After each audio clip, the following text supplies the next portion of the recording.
Good morning everyone. एक बार फिर से आप सभी का क्रेजी जी के ट्रिक के डेली करंट अफेयर की सीरीज में स्वागत है। तो आइए आज के सेशन को स्टार्ट करते हैं। 28 सितंबर के सभी करंट अफेयर को यहां पर हम डिटेल में डिस्कस करेंगे।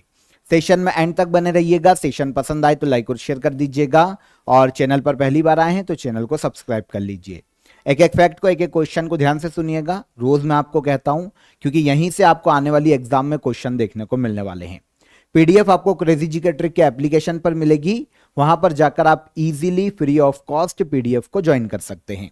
आइए शुरू करते हैं। 28 सितंबर के करंट अफेयर का सबसे पहला क्वेश्चन देखेंगे। यहां पर ग्लोबल इनोवेशन इंडेक्स 2024 में भारत निम्नलिखित में से कौन सी रैंक हासिल कर पाया है, या फिर ग्लोबल इनोवेशन इंडेक्स 2024 में भारत ने कौन सी रैंक हासिल की है।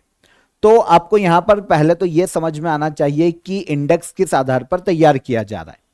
इनोवेशन है ना, किसी भी देश में कितने ज्यादा इनोवेशन हो रहे हैं, इनोवेशन के लिए कितनी अच्छी गवर्नमेंट की पॉलिसी से कितना अच्छा लोग काम कर रहे हैं, कितना ज्यादा इनोवेटिव आइडियाज या इनोवेटिव स्टार्टअप किसी भी देश में खुल रहे हैं, इस आधार पर ऑल ओवर अगर हम देखें तो ग्लोबल इनोवेशन इंडेक्स को तैयार किया जाता है। मोटे तौर पर मैंने आपको बता दिया कि आधार क्या है। 2024 में इस इंडेक्स में इंडिया की रैंक की बात करते हैं तो इनोवेशन के आधार पर इंडिया को रैंक दी गई है 39।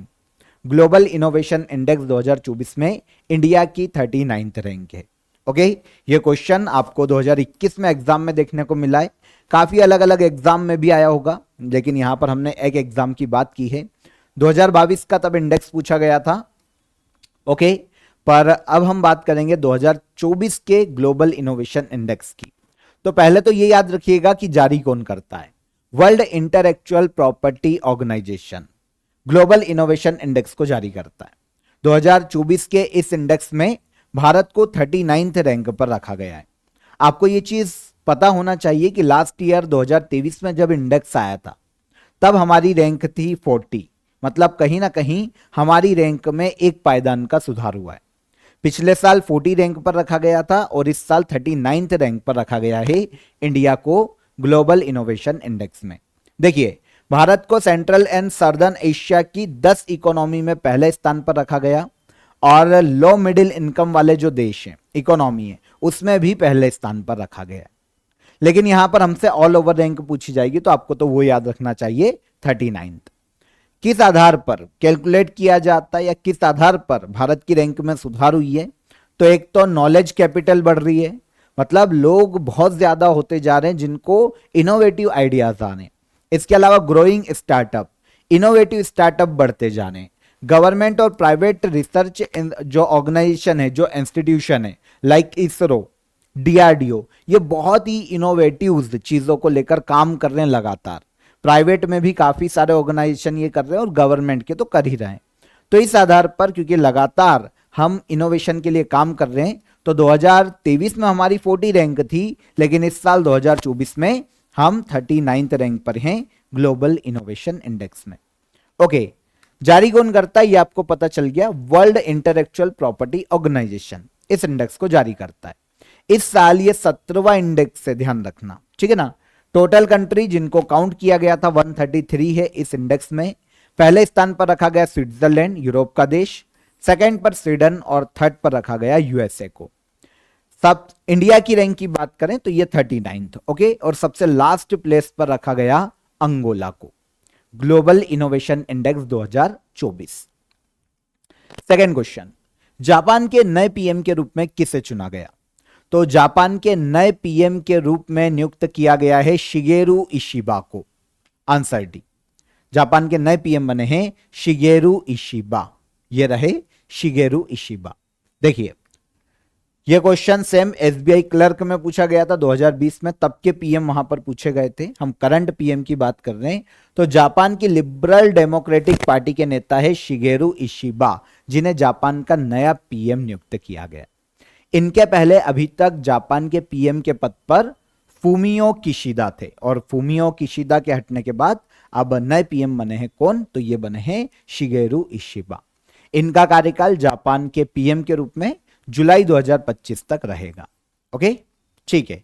जापान के बारे में आप सभी जानते हैं, पूर्वी एशियाई देश है जो कि प्रशांत महासागर में स्थित है। दो द्वीप, इसके स्पेशली दो द्वीपों पर ही पूरी जापान की आबादी लगभग बसी हुई है। एक है होक्काइडो द्वीप और एक है होन्शु द्वीप। ओके, और इसकी कैपिटल की बात करते तो टोक्यो जापान की कैपिटल है ना। कभी न्यूक्लियर बम वर्ल्ड में एक ही देश पर गिरा है और वो है जापान, हिरोशिमा और नागासाकी। ठीक है, ओके। आगे बढ़ने से पहले आप सभी को ऑफर ऑफ द डे बता देता हूं। आप सभी के लिए सामान्य हिंदी का जो फाउंडेशन कोर्स है वो आपको काफी नॉमिनल चार्जेस में अवेलेबल है क्रेजी जीके ट्रिक और रूट एप्लीकेशन पर। वैसे इसकी लिंक मैंने आपको डिस्क्रिप्शन में दी है, वहां पर जाकर आप डायरेक्ट हिंदी के इस कोर्स को अवेल कर सकते हैं। काफी सारे देखिए स्टेट की एग्जाम में हिंदी पूछा जाता है, सेंट्रल की काफी सारी एग्जाम्स में हिंदी पूछा जाता है, तो उसके लिए आपको वीडियो लेक्चर्स अवेलेबल है और साथ ही साथ क्लास नोट्स भी आपको हिंदी के यहां पर मिल जाएंगे ऑफर ऑफ द डे में। ओके, तो लिंक आपको डिस्क्रिप्शन में है, वहां पर जाकर आप अवेल कर सकते हैं और इंक्वायरी नंबर भी दिया गया है।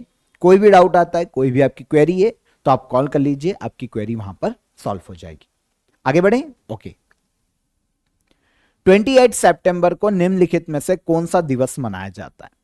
28 सितंबर को हर साल मनाया जाता है वर्ल्ड रेबीज डे।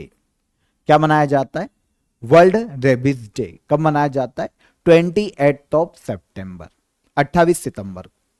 देखिए, आपको पता होना चाहिए कि कुत्ते के काटने से नॉर्मली रेबीज फैलता है ना, वायरस जनित बीमारी है, तंत्रिका तंत्र को सबसे ज्यादा प्रभावित करता है रेबीज, है ना। देखिए, तो रेबीज एक गंभीर वायरल इन्फेक्शन है जो मुख्य रूप से संक्रमित जानवर स्पेशली कुत्ते के काटने से फैलता है। खरोच देता है, वो काट लेता है तो रेबीज फैलता है। ठीक है, एक तो नर्व सिस्टम तंत्रिका तंत्र को इफेक्ट करता है, मस्तिष्क को, ब्रेन को इफेक्ट करता है। तो इसके प्रति लोगों को जागरूक करना, इस वायरस के प्रति लोगों को जागरूक करना वर्ल्ड रेबीज डे मनाए जाने का मुख्य उद्देश्य है। मनाया कब जाता है? तो हर साल 28 ऑफ सितंबर को। थीम क्या है 2024 में? तो ब्रेकिंग रेबीज बाउंड्रीज 2024 में वर्ल्ड रेबीज डे की थीम है, वायरस जनित रोग। ओके, सबसे पहली बार जो global alliance for rabies control है, पूरे वर्ल्ड में रेबीज को कंट्रोल करने के लिए काम करने वाली संस्था है global alliance for rabies control. इसने सबसे पहली बार 2007 में वर्ल्ड रेबीज डे मनाया था। एक्चुअल में देखिए 28 सितंबर क्यों चुना गया, ये भी एक इंटरेस्टिंग क्वेश्चन हो सकता है कि 28 सितंबर को क्यों मनाया जाता है। तो रेबीज के टीके की खोज की थी लुईस पाश्चर ने। आपने नाम सुना होगा लुई पाश्चर का। इन्होंने रेबीज का टीका खोजा था, इसकी वैक्सीन खोजी थी। तो इसीलिए इनका 1895 में, हालांकि इनकी मृत्यु हो गई थी आगे चलकर, तो जो इनका डे है 28 सितंबर 1895, इस दिन को याद करने के लिए वर्ल्ड रेबीज डे मनाया जाता है 28 सितंबर को। ठीक है, रेबीज बीमारी के बारे में जागरूकता फैलाना, उसके बचाव के उपायों को समझना और लोगों को समझाना। वर्ल्ड रेबीज डे 28 सितंबर। संसद की विदेश मामलों की समिति का अध्यक्ष किसे नियुक्त किया गया? तो संसद की जो विदेश मामलों की कमेटी है उसका अध्यक्ष नियुक्त किया गया है हाल ही में, यह है शशि थरूर। आंसर बी, संसद की विदेश मामलों की कमेटी। देखिए, पार्लियामेंट में कुछ स्टैंडिंग कमेटी बनाई जाती है अलग अलग मिनिस्ट्रीज के लिए। ओके, तो संसद की अलग अलग मामलों के लिए, डिपार्टमेंट के लिए, तो विदेश मामलों की समिति का अध्यक्ष बनाया गया है शशि थरूर को। देखा होगा आपने इनको, शशि थरूर कांग्रेस के नेता है। तो संसद की डिपार्टमेंट रिलेटेड स्टैंडिंग कमेटी का गठन किया गया हाल ही में, है ना। अलग अलग ऑल ओवर 24 डिपार्टमेंट के लिए स्टैंडिंग कमेटी बनाई गई, स्थायी समितियां। ठीक है, देखिए ये जो स्थायी समितियां ना इंडियन गवर्नमेंट के सभी मिनिस्ट्रीज और डिपार्टमेंट्स पर नजर रखने के लिए काम करती है हर साल। टोटल हर कमेटी में 31 मेंबर होते हैं, इनमें से 21 तो लिए जाते हैं लोकसभा से और 10 मेंबर लिए जाते हैं राज्यसभा से। ओके, तो 21 लोकसभा और 10 राज्यसभा, टोटल कितना हो गए 31। तो 31 मेंबर की एक कमेटी हो जाती है हर डिपार्टमेंट के लिए, डिपार्टमेंट रिलेटेड स्टैंडिंग कमेटी। तो अब देखिए 24 डिपार्टमेंट के लिए कमेटी बनी है, सारी तो हम पढ़ नहीं पाएंगे, तो हम मेन देख लेंगे। फॉरेन अफेयर्स कमेटी जिसकी हम बात कर रहे थे, इसके अध्यक्ष शशि थरूर। फाइनेंस कमेटी के अध्यक्ष भर्तृहरि मेहताब। डिफेंस कमेटी के अध्यक्ष राधा मोहन सिंह। हेल्थ कमेटी के अध्यक्ष Ram Gopal Yadav, parliamentary committee on home affairs Radha Mohan Das Agarwal, parliamentary committee on women education youth और स्पोर्ट्स दिग्विजय सिंह, और कम्युनिकेशन एंड आईटी कमेटी इसके अध्यक्ष बनाए गए निशिकांत दुबे। हो गया? तो ये मेन कमिटीज याद रख लो, आपका काम हो जाएगा। फॉरेन अफेयर्स कमेटी, विदेश मामलों से संबंधित कमेटी से हमारा क्वेश्चन था, तो इसके अध्यक्ष कौन? शशि थरूर। प्रधानमंत्री नरेंद्र मोदी ने कंप्यूटिंग सिस्टम अर्का और अरुणिका का इनॉग्रेशन किया। दोनों कंप्यूटिंग सिस्टम का संबंध किससे है? तो भारत के पीएम नरेंद्र मोदी ने दो कंप्यूटिंग सिस्टम का हाल ही में इनॉग्रेशन किया। एक का नाम है अर्का और एक का है अरुणिका। दोनों ही वेदर के पूर्वानुमान से संबंधित कंप्यूटिंग सिस्टम। वेदर का पूर्वानुमान लगाने के लिए कंप्यूटिंग सिस्टम बनाए गए हैं, जिन्हें हाल ही में इनॉग्रेट किया है किसने? भारत के पीएम नरेंद्र मोदी ने। वेदर को लेकर सटीक जानकारी प्राप्त करना, जो भी नेचुरल डिजास्टर आते हैं, जो भी नेचुरल इवेंट्स होते हैं, जितनी भी प्राकृतिक घटनाएं होती है, उनकी सटीक जानकारी मिल सके, इसलिए हाई परफॉर्मेंस कंप्यूटिंग सिस्टम बनाए गए हैं अर्का और अरुणिका। ठीक है? कंप्यूटिंग सिस्टम साइंटिस्ट को जलवायु परिवर्तन और अन्य जितने भी नेचुरल डिजास्टर होते हैं उनके पूर्वानुमान में मदद करेंगे। किसान, कल भी एक बार मैंने आपको पहले ही बताया था, किसान मौसम के पूर्वानुमान के आधार पर अपनी फसल बो सकते हैं कि भैया किस फसल के लिए अनुकूल मौसम आने वाला है। कहीं डिजास्टर आ रहा है तो जन धन की हानि होने से बचाया जा सकता है। तो इसके लिए बनाया गया है क्या? इसके लिए बनाया गया है हाल ही में कंप्यूटिंग सिस्टम, जिसे नाम दिया गया अर्का और अरुणिका। ठीक है? मध्य प्रदेश राज्य सरकार द्वारा 2023 के लिए राष्ट्रीय लता मंगेशकर सम्मान से किसे सम्मानित किया गया? तो देखिए, एमपी गवर्नमेंट राष्ट्रीय स्तर के पुरस्कार अनाउंस करती है, लता मंगेशकर अवार्ड। अब अलग अलग स्टेट में भी दिए जाते हैं। वैसे तो महाराष्ट्र भी लता मंगेशकर अवार्ड देता है, एक लता दीनानाथ मंगेशकर अवार्ड भी दिया जाता है। तो बहुत सारे अवार्ड है, लेकिन यहां पर देखिए स्पेशली बात की जा रही है मध्य प्रदेश राज्य सरकार के लता मंगेशकर अवार्ड की, है ना। तो एमपी गवर्नमेंट राष्ट्रीय स्तर के अवार्ड अनाउंस करती है। राष्ट्रीय स्तर के अवार्ड का मतलब है कि एमपी के बाहर के लोगों को भी दिया जा सकता है। तो Lata Mangeshkar award MP government ने 2022 और 2023 के लिए अनाउंस किए हैं, 2 साल के लिए। इसमें से 2023 के लिए लता मंगेशकर या राष्ट्रीय लता मंगेशकर अवार्ड यह दिया गया है के.एस. चित्रा को। एक सिंगर है के.एस. चित्रा, इमेज देखेंगे तो आपको समझ में आएगा, बताता हूं मैं आपको। मध्य प्रदेश के इंदौर में national Lata Mangeshkar award ceremony का आयोजन किया गया। आपको यह इंटरेस्टिंग फैक्ट पता होना चाहिए कि लता मंगेशकर का जन्म जो है ना, वो एमपी के इंदौर में हुआ था। सलमान खान एमपी के इंदौर में जन्मे, है ना। स्वच्छता में तो नंबर 1 है ही इंदौर। काफी सारे बड़े बड़े विभूतियां इंदौर से निकली है। राहत इंदौरी साहब इंदौर से थे, नाम ही उनका राहत इंदौरी था, और ऐसे काफी सारे। ठीक है, तो लता मंगेशकर अवार्ड मध्य प्रदेश गवर्नमेंट देती है, राष्ट्रीय लता मंगेशकर अवार्ड। तो सेरेमनी इंदौर में आयोजित की गई थी। समारोह के दौरान 2022 और 23 के लिए नेशनल लता मंगेशकर अवार्ड प्रदान किए गए। वैसे एमपी गवर्नमेंट का ये जो अवार्ड है, ये 1984 में शुरू किया गया था, 1984 में। अब 2 व्यक्ति जिन्हें लता मंगेशकर अवार्ड दिया गया 2022 और 2023 के लिए एमपी गवर्नमेंट के द्वारा। तो 2022 के लिए दिया गया उत्तम सिंह, म्यूजिक डायरेक्टर है उत्तम सिंह।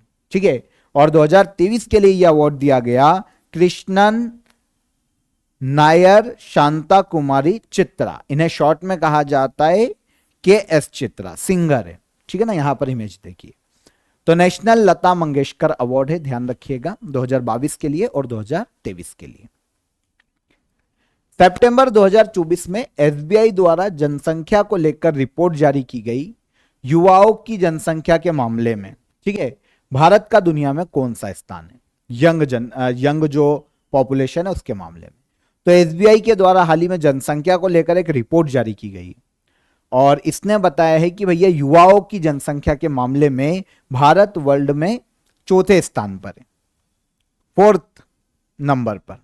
ठीक है, देखिए हाल ही में स्टेट बैंक ऑफ इंडिया ने देश की जनसंख्या को लेकर रिपोर्ट जारी की। इसके अकॉर्डिंग, रिपोर्ट के अकॉर्डिंग भारत दुनिया का चौथा सबसे युवा देश है। सबसे बड़ा युवा देश है नाइजीरिया, सेकंड पर आता है फिलीपींस और थर्ड पर आता है बांग्लादेश, अकॉर्डिंग टू एसबीआई सर्वे। देश की औसत उम्र 2024 में 28 से 29 वर्ष है। औसत एवरेज एज 28 से 29, और 2021 में ये 24 ईयर थी, है ना। तो युवाओं की संख्या के मामले में भारत वर्ल्ड में चौथे स्थान पर है, ऐसा एसबीआई की रिपोर्ट में कहना है। कुछ और इंडिकेशन भी दिए हैं इन्होंने, कुछ और डेटा भी इन्होंने दिया है, रिलीज किया है। जैसे 2024 में वृद्धों की आबादी में 2% की वृद्धि हुई है इंडिया में। 2024 में 60 साल से ऊपर के लोग 10.7% हो गए, जबकि 2011 में यह 8.6% थे। मतलब अगर हम जनसंख्या में देखें तो पहले 15 करोड़ थे, और 2011 की जो जनसंख्या थी उसमें ये 10.4 करोड़ है ना। केरल सबसे अधिक बुजुर्ग आबादी वाला देश है, 16.5% के साथ पूरे देश में सबसे बुजुर्ग लोग केरल में, ठीक है। देश की जनसंख्या वृद्धि की बात करें तो 2024 में पॉपुलेशन ग्रोथ रेट 1% हो गई है। 1951 के बाद ये सबसे कम है, क्योंकि 1972 में ये देश में 2.2% थी, और 2021 में ये 1.63% थी, जो कि अब सबसे कम हो गई है 1% 2024 में, एसबीआई ने अपनी रिपोर्ट में बताया। तो कुछ डेटा है जो आपको याद रखना चाहिए। देश की जनसंख्या में आयु वर्ग की हिस्सेदारी भी बताइए। जैसे 14 वर्ष तक के जो बच्चे हैं वो देश की आबादी में 24.3% है। 15 से 59 साल तक के 65% है। 60 एज ग्रुप प्लस जो है वो 10.7% है 2024 के अनुसार। शहरी आबादी की बात करें तो देश में अर्बन पॉपुलेशन 37% हो गई है, अब 2011 में 31.1% थी। चंडीगढ़ 100% अर्बन पॉपुलेशन वाली यूनियन टेरिटरी, और स्टेट की बात करें तो गोवा में 76% अर्बन पॉपुलेशन है, सबसे ज्यादा देश में किसी भी राज्य में, है ना। तो ये बेसिक डेटा, बेसिक आंकड़े हैं एसबीआई की रिपोर्ट के। एक बार पीडीएफ ले लेना तो वहां पर पढ़ पाओगे अच्छे से। मैंने आपको कैजुअली बता दिए हैं, क्योंकि इनको एक बार पढ़ना पड़ेगा तो ही आपको याद होंगे, है ना। किस देश के क्रिकेट खिलाड़ी ड्वेन ब्रेवो ने क्रिकेट के सभी फॉर्मेट से संन्यास की घोषणा की है? तो ड्वेन ब्रेवो की बात करें तो ये ऑलराउंडर खिलाड़ी हैं वेस्ट इंडीज के।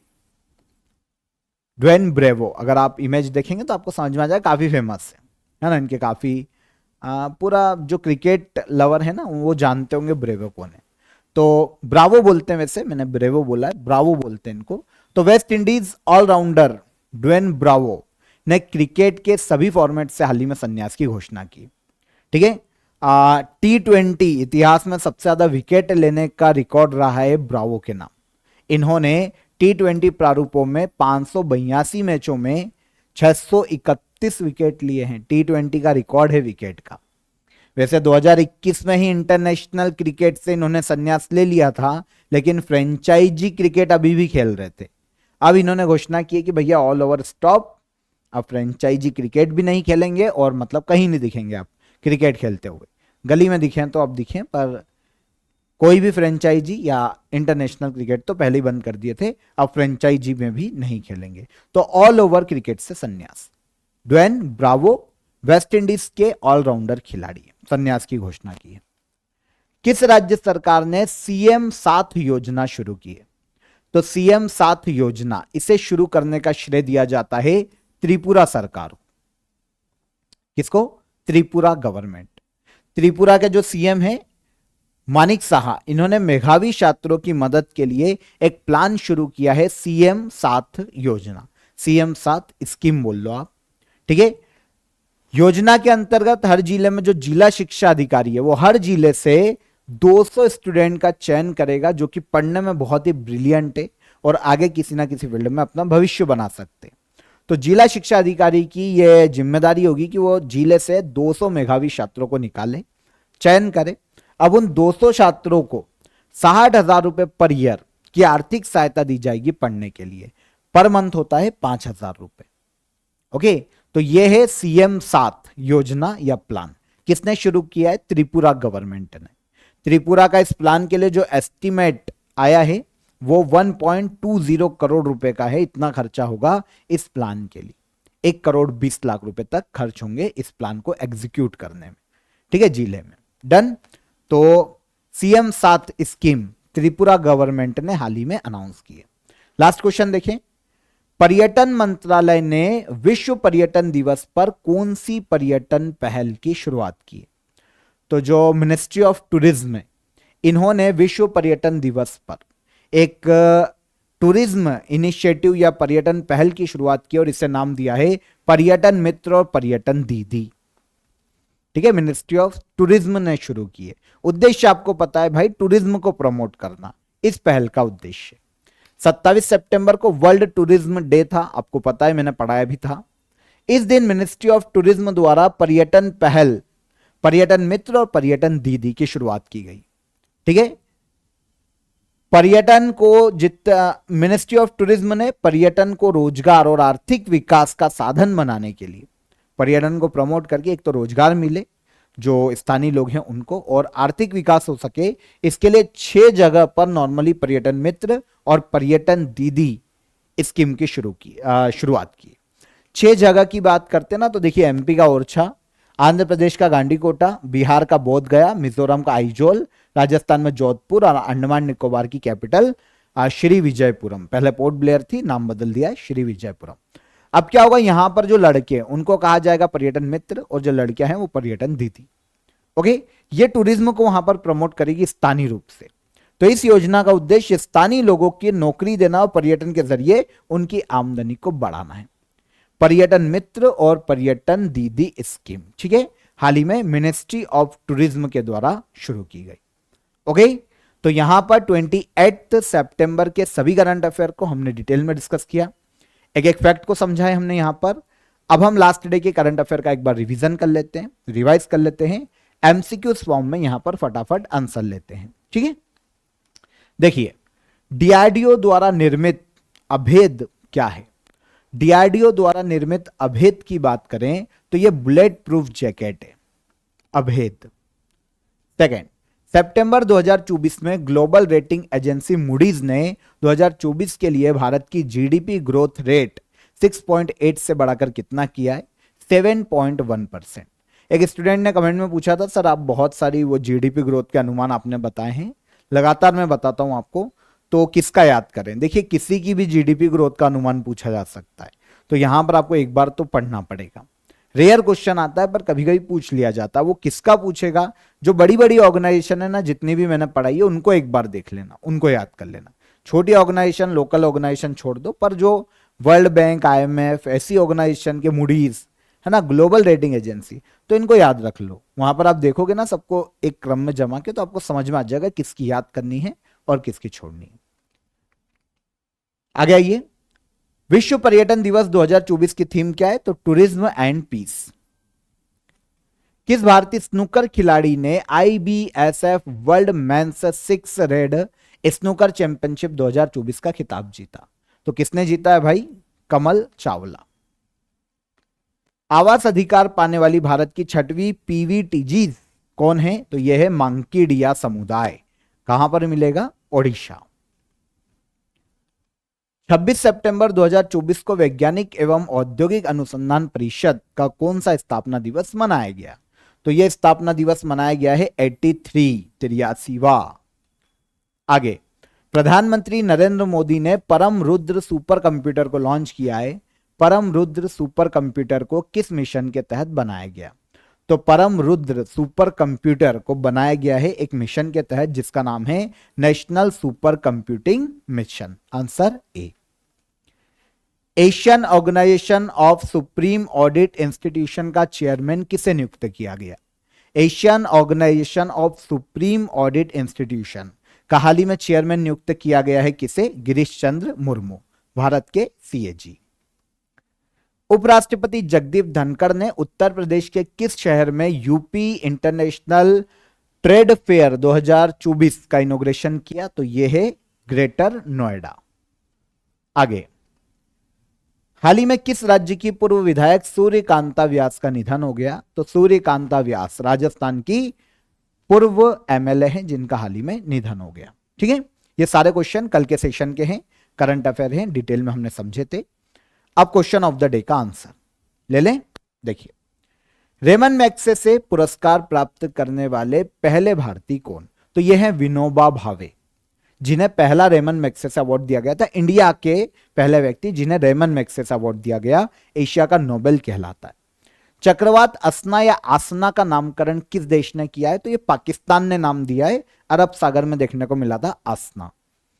किस फुटबॉल टीम ने ड्यूरेंट कप 2024 का खिताब जीता? तो नॉर्थ ईस्ट यूनाइटेड ने ड्यूरेंट कप 2024 का खिताब मोहन बागान को हराकर जीता है। डन। काफी स्टूडेंट कहते हैं सर लिख दिया करो आंसर। अब हर चीज लिखी हुई मिल जाएगी तो भाई तुम क्या नोट करोगे? पीडीएफ ले लेंगे, वो सब लिखा हुआ है, पीडीएफ लो, नोट्स बनाओ, खुद लिखो, कुछ चीजें खुद भी करो, ठीक है। चलिए आज के question of the day, statue of belief Bharat के किस राज्य में स्थित है? किस ऑपरेशन के द्वारा हैदराबाद का भारत में विलय किया गया था? और एंडीज पर्वतमाला किस महाद्वीप में स्थित है? तीनों ही क्वेश्चन इंपॉर्टेंट है, ध्यान से देख लो पॉज करके। कमेंट में आंसर कीजिएगा। सेशन कैसा लगा ये भी बताइए। सेशन पसंद आया हो तो वीडियो को लाइक और शेयर कर दीजिए, चैनल को सब्सक्राइब कर लीजिए। फिर मुलाकात करेंगे नेक्स्ट सेशन में, तब तक अपना ख्याल रखिएगा। जय हिंद, जय भारत।